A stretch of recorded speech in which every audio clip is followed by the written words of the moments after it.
I would like to start with good evening, everybody. This is Kanika Shah, a physics honors second year student studying at Miranda House, Delhi University. First of all, I would like to thank GSTS team for providing me this wonderful platform to put my point of views here, and Mr. Manish Karamwar sir for guiding me throughout the journey, and today's guest of honor, Mr. Jayavardhan Kumar, for his gracious presence.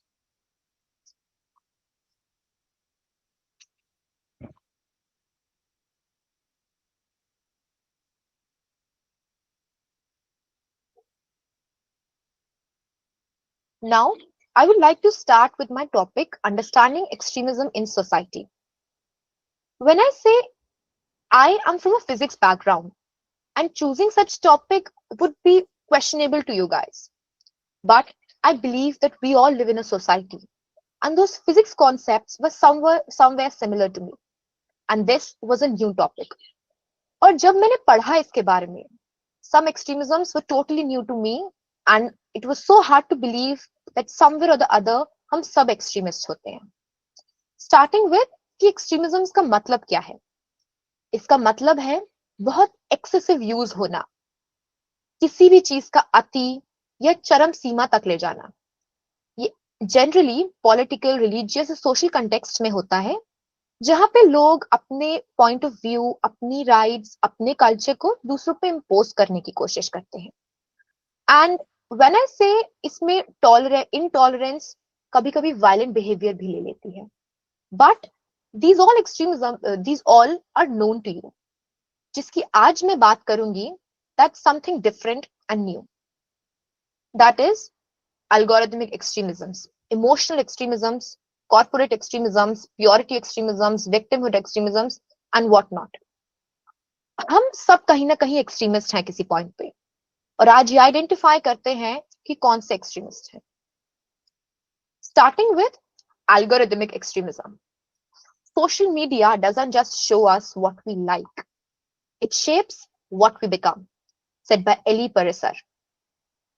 Algorithm extremism एक ऐसा phenomena है जहां social media platform जैसे YouTube, Twitter and Instagram ऐसा algorithm gradually develop कर लेते हैं जो हम चाहते हैं. वो हमारे लाइक्स को, हमारे कमेंट्स को, हमारे शेयर्स को विद टाइम्स एनालाइज कर लेते हैं, and in return they provide the content that we crave for. Algorithms are opinionated books telling us what to think. ये एल्गोरिदम एक इको चैम्बर बना लेते हैं जहां पे सिर्फ हमारे जैसे सिमिलर आइडियाज ही होते हैं. इससे मॉडरेट लोगों की थिंकिंग भी बहुत एक्सट्रीम हो जाती है. एहसास रखना चाहिए कि एक सबटिल पर बहुत बड़ा स्टेप है रेडिकलाइजेशन का. जब हम ऐसे लोगों से घिरे होते हैं जो हमारे जैसे ही बिलीफ रखते हैं, तो कहीं ना कहीं हमारी क्रिटिकल थिंकिंग स्टॉप हो जाती है. कहीं ना कहीं ये सोशल मीडिया हमारे बिहेवियर को एनालाइज करने लगता है. जो चीजें हमें अट्रैक्ट करेंगी ये वही शो करने लगता है, और ऐसा कंटेंट बहुत ज्यादा एक्सट्रीम लेवल ले जाता है. इसलिए अवेयरनेस रखना चाहिए, सोशल मीडिया कंटेंट को क्रिटिकल नजर से भी देखना चाहिए.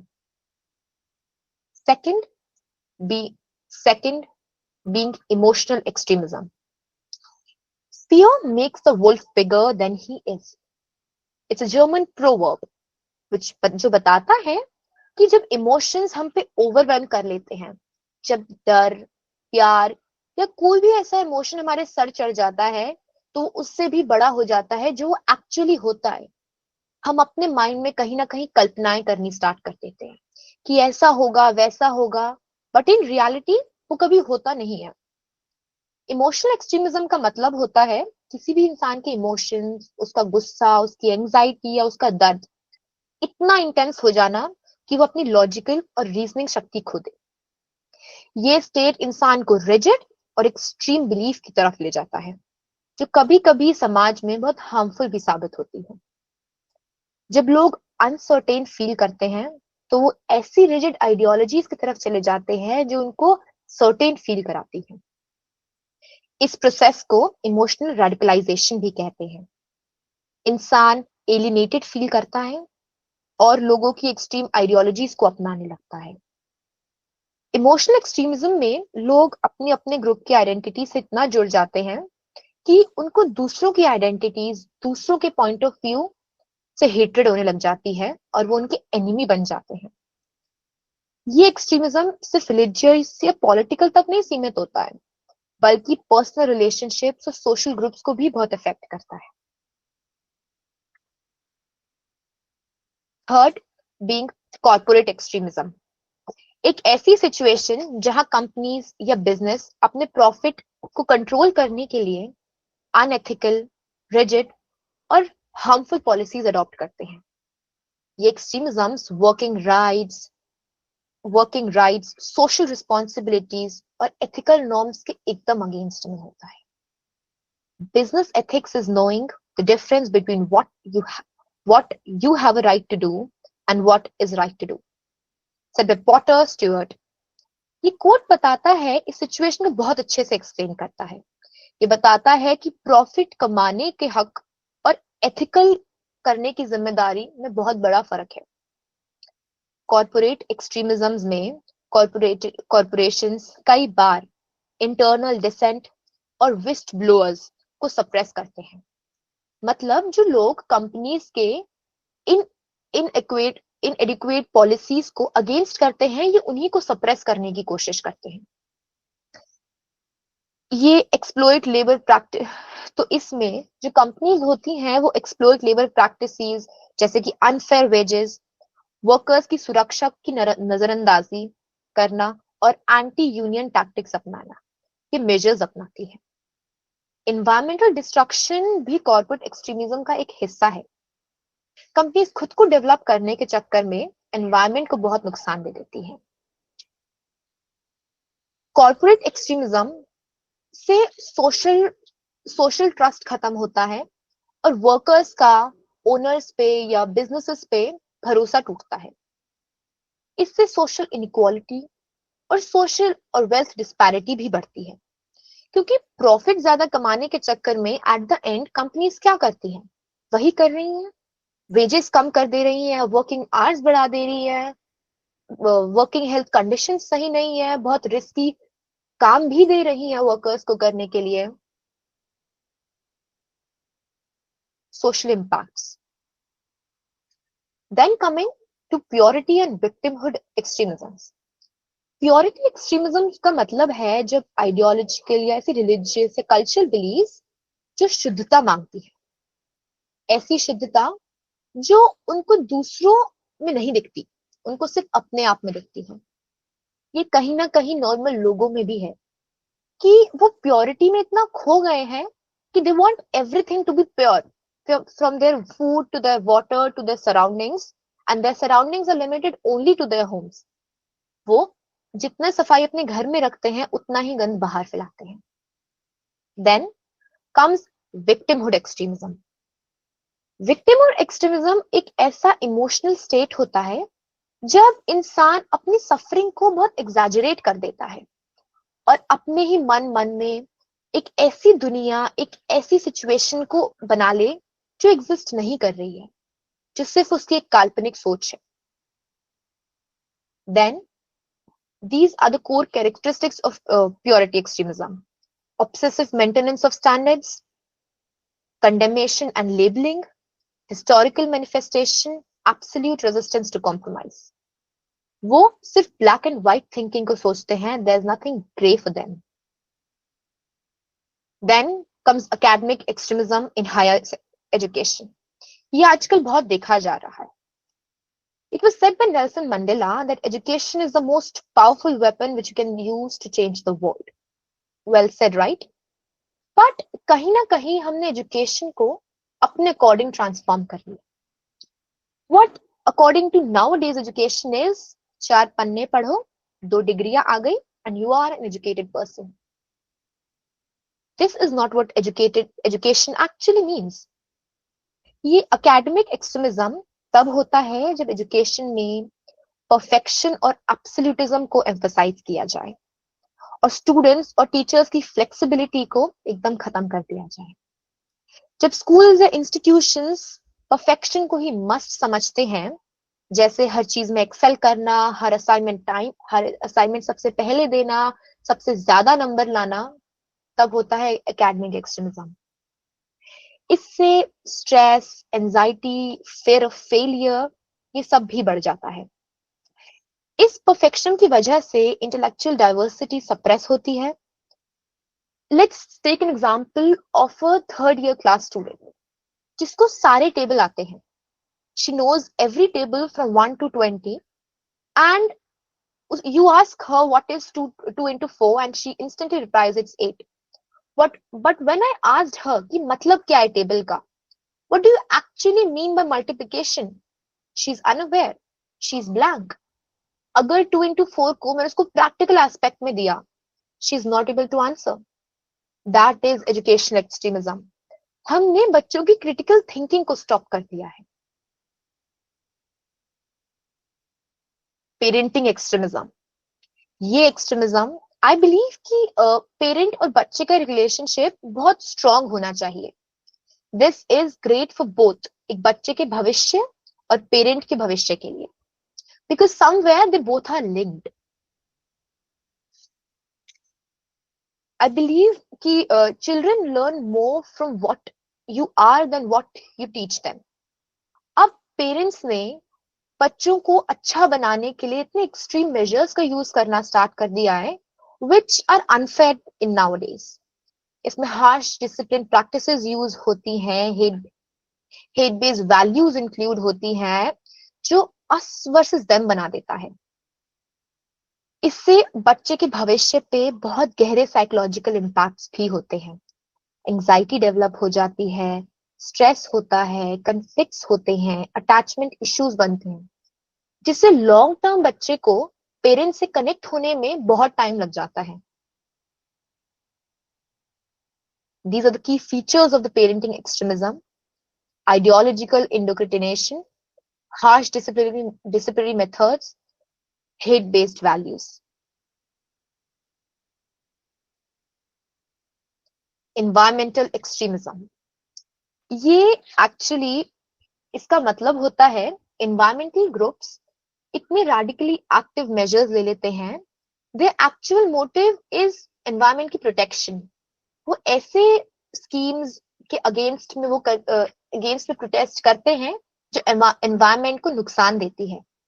But in reality these radical groups इतने एग्रेसिव हो जाते हैं अपने प्रोटेस्ट के दौरान कि वो उसी एनवायरमेंट को भी नुकसान पहुंचा देते हैं। इनका मोटिवेशन होता है नेचर को बचाना, लेकिन अपने टैक्टिस से ये social order, property rights, legal boundaries को ही डिसरप्ट कर देते हैं। And unfortunately, from environmental protesters, they become environmental extremists.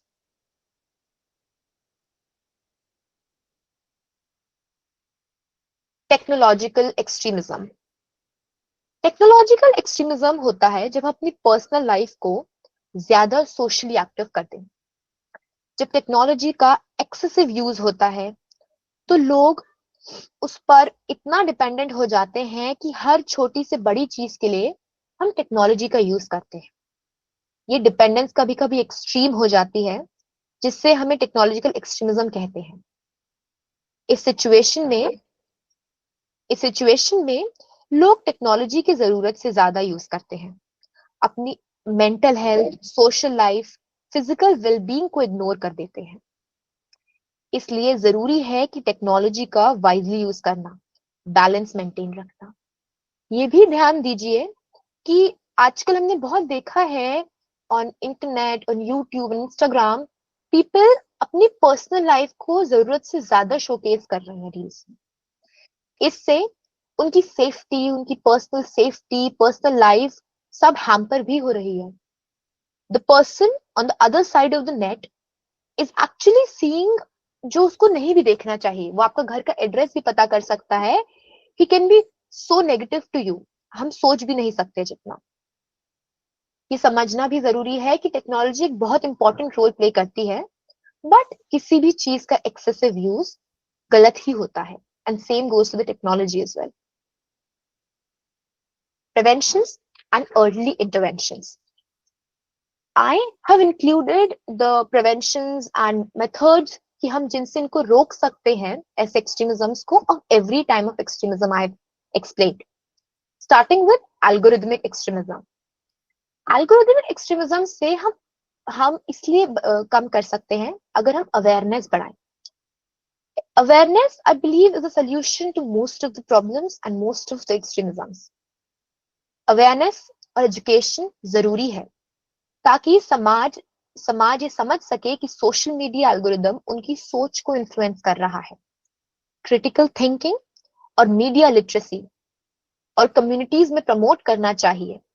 Tech companies को भी ये ध्यान देना चाहिए कि उनका एल्गोरिदम इतना भी एंगेजिंग ना हो, क्योंकि आजकल लोगों के फोन आवर्स 9-9, 10-10 घंटे भी होते हैं। सेकंड, इमोशनल एक्सट्रीमिज्म का इमोशनल रेगुलेशन स्किल डेवलप करनी चाहिए, जैसे माइंडफुलनेस और स्ट्रेस मैनेजमेंट। डायलॉग और एम्पैथी बढ़ाने वाले प्रोग्राम्स चलाने चाहिए ताकि लोग अपने इमोशंस के साथ समझ सकें कि एक्सट्रीम ग्रुप्स के इमोशंस ट्रैप हो रहे हैं।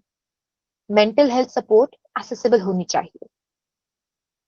Third, parenting extremism. I believe इस बात का बहुत हद तक सोल्यूशन है बात करना। अगर एक पेरेंट और एक बच्चा हर पॉइंट पे बात करे, हर पॉइंट पे डिबेट करे, तो most of their thoughts will come forward, एक ही टेबल पे रखे जाएंगे एंड दोनों एक दूसरे का पॉइंट ऑफ व्यू समझेंगे। लेकिन विद जनरेशन हमारे सोच चेंज होती है, तो हमें पेरेंट एजुकेशन प्रोग्राम्स चलाने चाहिए जो पेरेंट्स को थोड़ा टॉलरेट बनाए, थोड़ा ओपन माइंडेड बनाए, ताकि पेरेंट्स इतने हार्श डिसिप्लिन, इतने इंडोक्रिनेशंस बच्चों पर नेगेटिव इफेक्ट ना डालें। ऐसे काउंसलिंग ग्रुप्स भी बनाने चाहिए जो दोनों पेरेंट और बच्चों की काउंसलिंग सेशंस ले।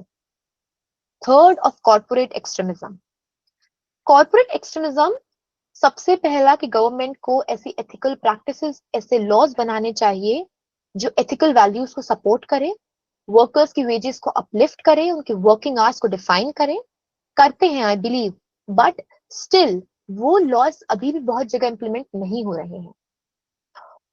एनवायरमेंट एनफोर्समेंट लॉज भी बनाने चाहिए एंड एंड यूनियन मेंबर्स को भी सपोर्ट करना चाहिए, ताकि अगर वो किसी कंपनी के किसी भी लॉ को अपोज करें तो उनको राइट दिया जाए, उनको स्टेज दिया जाए कि वो अपना पॉइंट रख सके, रादर देन कि उनका सप्रेशन हो।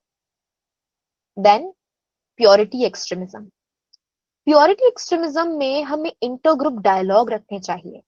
दोनों लोगों को एक टेबल पे लाके रखना चाहिए और उनका एंगेजमेंट बढ़ाना चाहिए, क्योंकि आई बिलीव कि किसी भी चीज की शुरुआत ऊपर से नहीं होती, ग्रास रूट से होती है। तो starting with both of their talk only.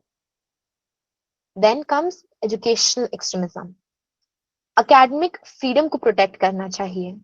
हमको अपने सिलेबस में क्रिटिकल थिंकिंग को as a very essential step include करना चाहिए, ताकि बच्चों की क्रिटिकल थिंकिंग बचपन से डेवलप हो। वो 2 into 4 8 क्यों है, 9 क्यों नहीं, ये पता हो, और 2 into 4 is same as 4 into 2 ये भी पता हो। इसलिए एजुकेशन एक्सट्रीमिज्म के इमीडिएट एक्शन लेने चाहिए। Then comes environmental extremism. Environment extremism के उन प्रोटेस्टर्स को ये समझाना चाहिए कि प्रोटेस्टर्स और एक्सट्रीमिस्ट में क्या डिफरेंस है। फ्रॉम आप अपने एनवायरमेंट, आप हमारे एनवायरमेंट को एक शांतिपूर्ण तरीके से भी बचा सकते हैं, प्रोटेस्ट कर सकते हैं, लोगों को अपना पॉइंट समझा सकते हैं, क्योंकि हर बात का सोल्यूशन हिंसा नहीं होती है। ये लोगों को के दिमाग में डालना पड़ेगा कि एवरीबडी बिलीव्स कि the solution to every problem is violence, which is totally wrong. Environmental conflicts के डायलॉग को जरूरी रिजॉल्व करना चाहिए और उन स्ट्रैटेजीज पे फोकस करना चाहिए। Then comes technological extremism. Technological extremism में हमें एथिकल वैल्यूज डालनी चाहिए जो एक अवेयरनेस बढ़ाए, अगेन अवेयरनेस, डिजिटल लिटरेसी और रिस्पॉन्सिबल टेक यूज को प्रमोट करना चाहिए, because a 8 year child nowadays is वो ऐसे ऐसे कंटेंट्स देख रहा है which he is not authorized to। साथ ही साइबर सिक्योरिटी और रेगुलेशन को स्ट्रॉन्ग करना चाहिए। एक्सेसिव टेक्नोलॉजी यूज के नुकसान समझाने के लिए एजुकेशन कैंपेन चलाने चाहिए. And I believe these are the modern solutions. But I also believe that every solution to our problem lies somewhere in the ancient of our culture, starting with Buddhism. Buddha की teaching हमें अहिंसा सिखाती है, यानी कि non violence. उनके 4 और 5 core principles हैं. करुणा, अपने कर्म पे ध्यान देना, हम जो कर रहे हैं उस पे ध्यान देना, ना कि व्हाट सोसाइटी इज डूइंग. दूसरे की गलती पॉइंट आउट करने से बेटर है we look into ourselves. Second being जागरूकता. जागरूक होना कि जब तक मानेंगे नहीं तब तक समझेंगे या सुधरेंगे कैसे. मानना कि हम गलत हैं. समझना, ये बात समझना that we all are linked to each other. If I'm hurting the other person, at the end of the line I'm hurting myself. तो मैं कभी दूसरे पर्सन को नुकसान नहीं दूंगी. देन अंतर परिवर्तन. जान लिया, पहचान लिया, समझ लिया, अब बदलाव लाना. बदलाव खुद से शुरू होता है, दूसरों से नहीं. ये जानना भी बहुत जरूरी है. Then I would like to include Jainism's teaching as well. Jainism का सबसे बड़ा शब्द है अहिंसा. वो ये मानते हैं कि हर जीव के प्रति दया भाव रखना बहुत जरूरी है. ध्यान, सहानुभूति और अपना मान के हम अगर हर चीज को समझें तो ये एक्सट्रीमिस्ट की सोच के एकदम खिलाफ हो जाता है. Then yoga, a very great solution. ये हमारी मानसिक, फिजिकल सारी प्रॉब्लम्स को दूर करता है. हम अगर अपना माइंड शांत रखेंगे तो हम खुद खुश रहेंगे, हम दूसरों को खुश रख सकेंगे, हम इतना एंगेज नहीं होंगे. Excessive engage, mark my words. Body और माइंड का बैलेंस होता है योगा से. मेंटल हेल्थ प्रॉब्लम्स का भी सोल्यूशन है yoga. Coming to conclusion, extremism हमें तोड़ता है, पर मिलकर मिलकर हम इसे रोक सकते हैं. In the mind, we will remember not the words of our enemies, but the silence of our friends, said by Martin Luther King Jr. आइए एक संवेदनशील और एकजुट समाज बनाए. इसको मैं खत्म करना चाहूंगी खुद की लिखी हुई 4 पंक्तियों से कि ये सच का ना नारा है, कि ये सच का ना नारा है, न नारे का सहारा है. उभर के निकलो इस दलदल से, क्योंकि ये समाज को अंधकार में ले जा रहा है. तुम न बलवान बनो, तुम न बलवान बनो, ना ही अभिमान बनो, तुम केवल एक इंसान बनो. Thank you very much and questions are welcome. Thank you so much, Kanika, for explaining such a complicated topic with this much depth and clarity. What makes our discussion today so relevant is that extremism isn't static. It's evolving from traditional ideologies to a more organized, digitally enabled movements. Your talk actually helped make these complexities clear and urgent also. So now we have opened the floor for questions. So we encourage everyone to participate and share their thoughts. I would be taking the questions. So the first question is, what makes cyber extremism a growing global concern? Actually, I believe कि आजकल हमारा पूरा जमाना online है. Everything that we do is on the system. तो with upcoming generation challenges अलग होते जाते हैं. अब पूरा जमाना ही ऑनलाइन है तो तो व्हाट सॉरी तो जो भी ऑनलाइन बच्चे को दिख रहा है, या let's start with the younger age group, जो भी बच्चे को दिख रहा है ही और she is not eligible for that content या etcetera etcetera. And excessive use as well.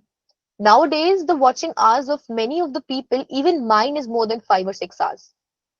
So this is the greatest concern, I believe. Okay, very well. Next question is, extremism में digital platforms और media की क्या भूमिका है? I believe that media somewhere is not अपना काम up to the par नहीं कर रही है, because they are not showing the truth. many of the media platforms या many on the जो लोग वो दिखा रहे हैं जो लोग देखना चाहते हैं, ना कि जो सच है। वो सेंसेशनलिज्म में बिलीव करते हैं rather than अंडरस्टैंडिंग। उनको ये समझना, मीडिया किसी भी गवर्नमेंट में, किसी भी सिस्टम में, किसी भी प्रॉब्लम में बहुत मेजर रोल प्ले करती है। अगर मीडिया अवेयरनेस से ऑनलाइन प्लेटफॉर्म्स पे ये चीज दिखाएगी तो I believe that people will understand it and they will improve it. Okay, so आप क्या बोल सकते हो कि साइकोलॉजिकल इम्पैक्ट्स इससे क्या हो रहे हैं एक्सट्रीमिस्ट नैरेटिव से लोगों पर? साइकोलॉजिकल इम्पैक्ट्स की अगर बात करें। श्योर, दे बिलीव कि जो वो कह रहे हैं वही सही है। उन्होंने अपने आसपास एक ऐसा बबल बना लिया है जिसमें किसी और की थिंकिंग अलाउड ही नहीं है। And if they even put it, they believe कि एकदम गलत है, एकदम they are just against it.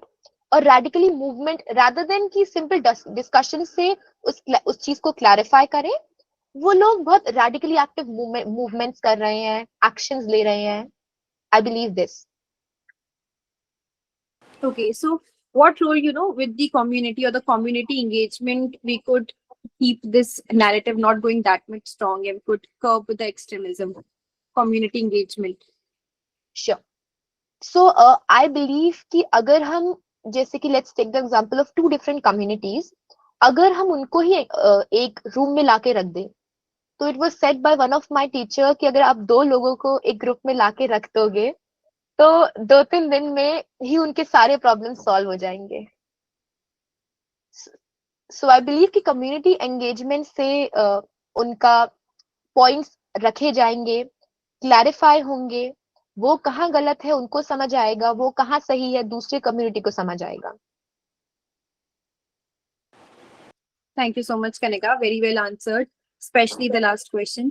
So I would just ask one question from my side.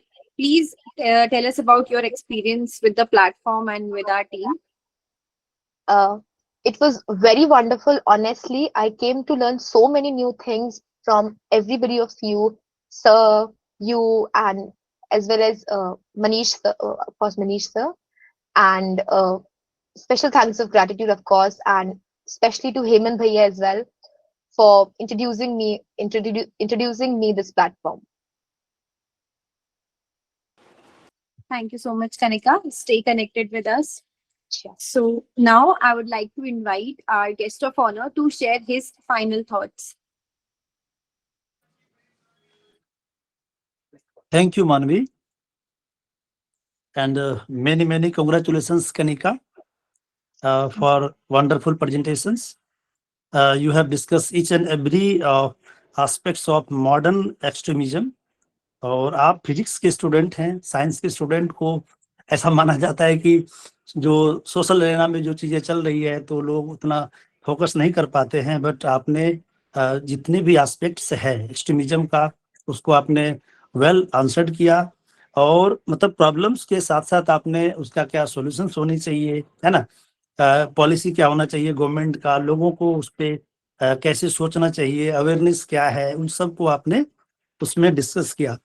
वैसे तो आपने हर एक चीज को आपने अच्छी तरीके से डिस्कस कर दिया है, तो बहुत कुछ कहने के लिए नहीं है। बट जैसे आपने जो सोशल मीडिया का एल्गोरिदम के बारे में कहा, तो जब हम देखते हैं कि सोशल मीडिया पे जैसे इंस्टाग्राम है या फिर यूट्यूब पे आज जो छोटे छोटे रील्स आते हैं, तो मान लो आप किसी के बात से हर्ट हो गए या फिर कोई किसी से आप कुछ बात डिस्कस कर रहे थे, उससे संबंधित आपने कोई चीज देखा और उसी तरह की चीजें आपको आने लगती है और वो आपके जो माइंडसेट है उसको और वो क्या करते हैं, परमानेंट बनाने की कोशिश करता है। और धीरे धीरे आप उससे एकदम सहमत हो जाते हैं और सामने वाले व्यक्ति जो है वो आपको एकदम, या तो वो अगर सही है तो बहुत ज्यादा सही लगने लगेंगे, अगर वो आदमी सही नहीं है या फिर उनकी जो स्टेटमेंट था, उनकी जो कुछ बातें थी जिससे आप हर्ट हो गए, तो वो बहुत ज्यादा एकदम वो क्या करता है, एकदम एकदम पूरा सेट कर देता है ब्रेन को, और आप बिल्कुल वहां पर एकदम ऐसा सोचने लगते हैं कि वो सच में ऐसा ही है।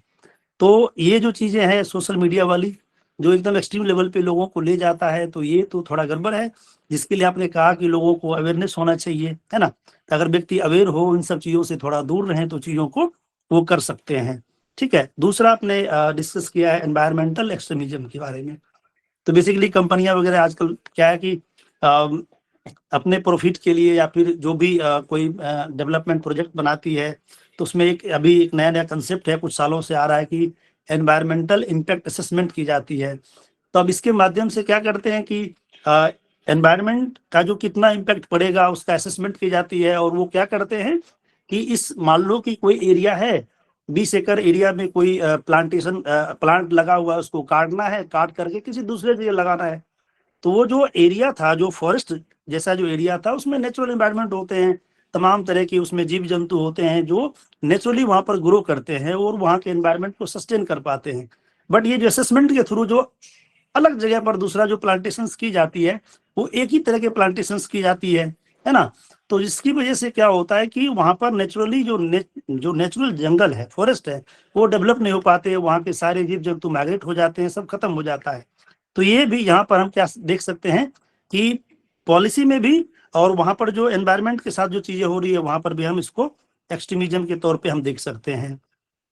ठीक है। और दूसरा आपने कहा ये जो टेक्नोलॉजी को लेकर के कि टेक्नोलॉजिकल जो एक्सट्रीमिज्म है, इसमें भी हम क्या देखते हैं कि जैसे सोशल मीडिया पे, जैसे आपने कहा कि लोग जो है क्या करते हैं, अपने पर्सनल लाइफ को आजकल बहुत ज्यादा देखने को मिलता है। आदमी कहीं भी जा रहा है, कुछ खा रहा है, कहीं कुछ सेलिब्रेट कर रहे हैं या फिर कुछ भी अपने पर्सनल लाइफ से संबंधित है, तुरंत उसको स्टेटस पे लगा देते हैं, कितना लोग देख रहे हैं। मतलब व्यक्ति अपने लाइफ को पर्सनल खुद से नहीं रख पा रहे हैं।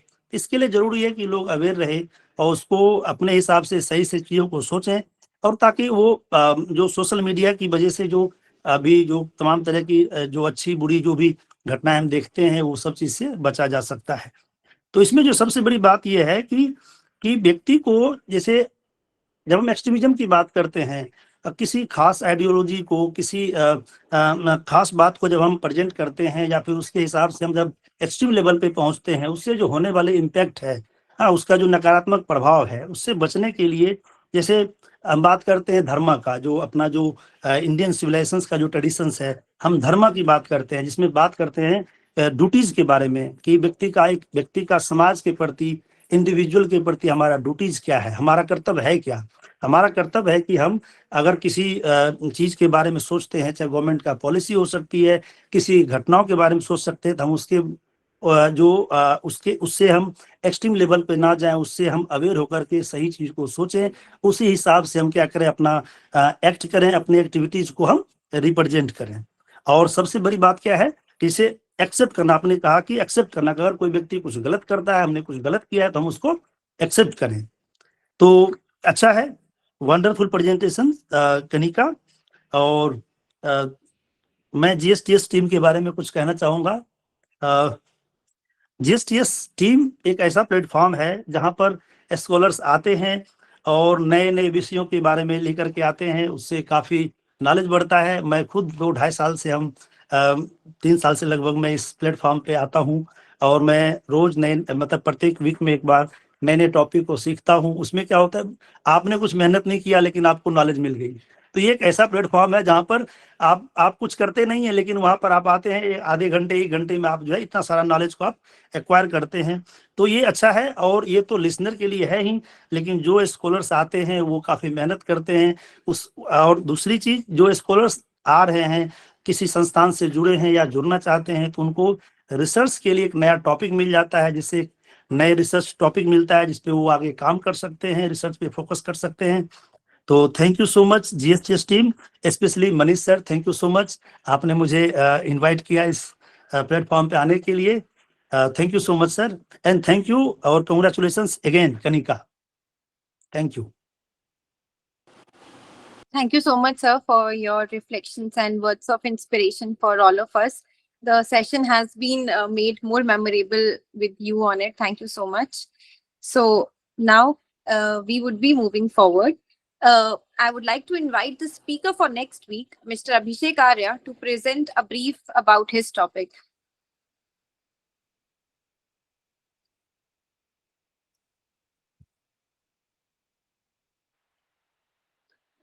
Thank you, Manvi. Thank you, sir.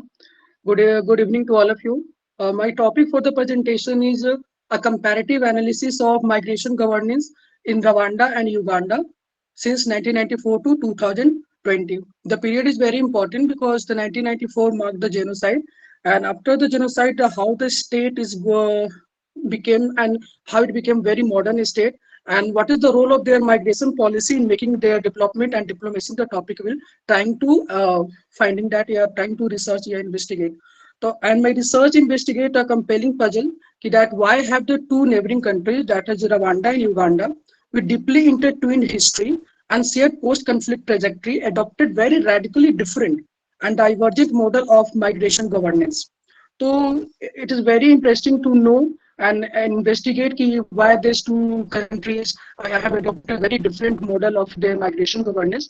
And for this topic, most of us जो बहुत लोग हैं जो अफ्रीका के बारे में नहीं जानते हैं, तो इस टॉपिक के माध्यम से we will able to analyze Africa and particularly the two countries Rwanda and Uganda. And the topic is very important and इस समय के लिए इसलिए इम्पोर्टेंट इसलिए क्योंकि 2018 में global compact for migration and refugee that is conducted by the UN, वहां से थर्ड कंट्री सोल्यूशन आता है. तो थर्ड कंट्री सॉल्यूशंस को देखते हुए how the country of Global South and particularly Africa and within Africa there is Rwanda and Uganda, कि how they are leverage the third country solution for their diplomacy and for their development. And there the both country has adopted very different model. First is that the Rwanda is taking as a transactional model for migration, transactional diplomacy. That means ki he will take up a refugee or migrate people from the global north, and in return he will get some amount in form of a direct cash benefit or in form of a financial assistance. Whereas when talking about Uganda, it will adopt it has adopted open door policy and self-reliance strategy that is based in pan-African and solidarity model. उसमें ये compulsion नहीं है कि अगर वो किसी भी refugee को ग्लोबल नॉर्थ से किसी भी कंट्री से ले रहा है तो उसको कोई डील साइन करना है, उसको कोई पैसे चाहिए या फाइनेंशियल असिस्टेंस, ऐसा कुछ नहीं है. तो जिसके कारण से युगांडा को बहुत ही फाइनेंशियल क्रंच को सामना करना पड़ रहा है. तो इस प्रेजेंटेशन से हम ये इन्वेस्टिगेट करने की कोशिश करेंगे और ट्राई टू मतलब एक कंक्लूजन पे लाने की कोशिश करेंगे कि at a global country of Global south how will make a policy of migration या कंट्रोलिंग या गवर्निंग द माइग्रेशन और एक ह्यूमन और सस्टेनेबल अप्रोच लेकर आए in the field of migration. Thank you. Thank you so much, Abhishek. And I request everyone to join for the next week for his topic on migration governance in Rwanda and Uganda. So we are delighted to listen to your topic. So now, the previous month, which is October, it has been full of powerful discussions on Dalit voices in Hindi literature, the Indian electoral process, role of youth, and the beautiful theme of Stri Asmita. Out of all these engaging sessions, one speaker captured our attention with her thoughtful analysis and a heartfelt delivery. So we are thrilled to announce that Kajal Kumari is the speaker of the month for October for her outstanding talk on Alfazon Ka Safarnama, Nari Asmita और Hindi Sahitya. A big congratulations to you, Kajal, and I request your few words for this.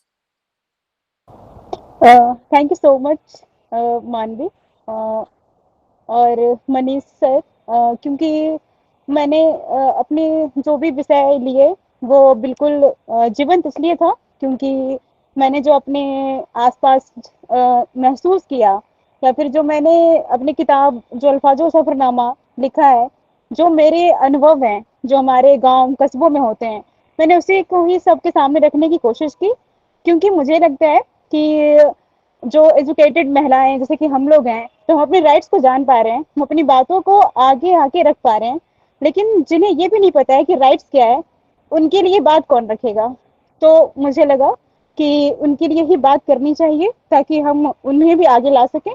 और इसके लिए मैं अगर अपने विषय के साथ जस्टिफाई कर पाई या फिर मैंने सच में उसे और अच्छा बेहद अच्छे से जान पाई, तो GSTS की पूरी टीम ने मेरी काफ़ी हेल्प की और सर भी बहुत ही मतलब हेल्पफुल रहे ऑल टाइम. इसी वजह से मैं उसे जस्टिफाई कर पाई और एक बेहतरीन टॉपिक की तरह मैं उसे देख पाई, तो शायद मैं नहीं देख पाती क्योंकि मेरी पर्सपेक्टिव हो सकता है एक ही नज़र रहता, बट मेरी जो पर्सपेक्टिव थी वो डाइवर्स हो गई जब मैं बात करी और मैंने उसे और अच्छे से जान पाई. तो इसके लिए बहुत बहुत धन्यवाद. और बस यही कहना चाहूँगी कि GSTS ऐसा प्लेटफॉर्म है जहाँ पे लोग सीख रहे हैं, सिखा रहे हैं और अपने आप को बस जो वो बोल रहे हैं या फिर वो जो कहना चाह रहे हैं वही अपने व्यवहार में वो करते रहें। यही हमारी हम सबकी एक जो अपनी निजी जिंदगी है और हम इसे सीखते रहेंगे, सिखाते रहें, और इसके लिए मैं सर का बहुत बहुत धन्यवाद देना चाहूंगी कि मैं इससे जुड़ पाई। Thank you so much, Kajal. So, as we move towards the close of this insightful session, it is now time to formally acknowledge and appreciate the contributions of everyone who made today possible. To do so, I would like to warmly invite Manish sir to deliver a vote of thanks. Thank you, Manvi. So one of my favorite topic is extremism, and I think Kajal also did right now extremist policy. Why? Because she knows that she won the Speaker of the Month award, but no idea about open the camera and speak in front of everyone. So, what is extremism? This is a very interesting. So, and what is extremism? It's not only the religious, it's not only the cultural, it's not only the ethical. Day to day, we are facing and we are doing some kind of extremism. Suppose that one of my students are sleeping and I knock her, not knock her door, no, knock her through the WhatsApp. Okay, come and join GSTS. It's also a kind of extremism. But it's not extremism because as a mentor, this is my duty to show you the whole path of in front of you. In GSTs also, we had 250 teachers and 250 research scholars. They have presented their talk. But once they presented, after two, three talks, they have vanished. So my most of the speakers, they got vanished. This is another kind of extremism. If you feel that this platform is very good, up to the mark, so let's see how many episodes today's speaker Kanika will join. So the extremism is what? It's everywhere. It's not only the religious, it's not only the cultural, and that's why when Kanika Sa came to us with a very profound idea about the Pahalgam attack, etc., etc., so that not strikes me very well because everybody knows these kind of extremism is around us. लेकिन फिर कनिका से हमारी बात हुई और she so gasping. इसने परसों day before yesterday she had a discussion with my teammates and she presented only 12 minutes presentation. Yesterday we had another talk and we discussed a lot, and after that she, that means a whole team, changed her whole idea. And look what she has done right now. Profoundly well, Kanika, really it's a tremendous, it's a very well articulated, not deeply, but well, somehow you managed very well. Um, I'm very happy a young scholar through this platform knows the extremism. What is extremism? It's not only the religion, it's not only the ethnic, it's not only the cultural. It's every time. Suppose that one student of mine, Kajal Kumari, उसने ये बोला कि मैं और औरतों को और महिलाओं को सिखाना चाहती हूँ। आप कौन होते हैं? ये क्वेश्चन मैंने उससे भी पूछा था उस दिन। आप कौन होते हैं जो दूसरों को सिखाने वाले? It's another kind of extremism. Whether you are trained, whether just like a history, everybody is talking about the history. If you go to your guard, if you enter your Miranda house gate number 3, the rickshawala, the guard, everybody is talking about the history. So whether they are really trained to speak out or they are doing something here and there. So this is the very important question. Whom you want to listen? The most important thing, आप किसको सुने। ये बहुत जैसा कि हमारे आज के गेस्ट ऑफ ऑनर ने बताया, ये बहुत जरूरी है कि हम किसको सुने। ये इम्पोर्टेंट एस्पेक्ट है कि आप किसको फॉलो करें, किसको सुने। इसके लिए आपको क्या करना चाहिए? Know your teacher, know your speaker, know your surroundings well. So you acquainted with your surroundings, you acquainted with your group, core group, and after that, if okay, कुछ लोग अच्छे होते हैं स्पोर्ट्स में, you listen them to sports, but जरूरी नहीं है कि अगर मछली पानी में रहती है, आप मछली को पेड़ पे चढ़ा दें तो उतनी ही फास्ट होगी. So this is what this kind we are going to stop extremism in every kind of extremism, and I'm really very happy that I think most of the students they got to understand the different idea of extremism. Thank you very much, Kajal, Abhishek, and Manvi itself. That you people given us a wonderful environment to understand extremism. Extremism without violence, extremism without a high pitch. What you did, Miss Kanika Sah. So extremism without any high pitch. This is a victory of the GSTS and my moderators and itself me and my guest of honor. Thank you, Jayavardhan. And really, every time Jayavardhan came to this platform and sent me a photograph, sir, I'm there. I do not want all these things, but at least what I want that my scholars, all the scholars, those who presented, at least be connected to this platform. Thank you very Thank you, much. sir.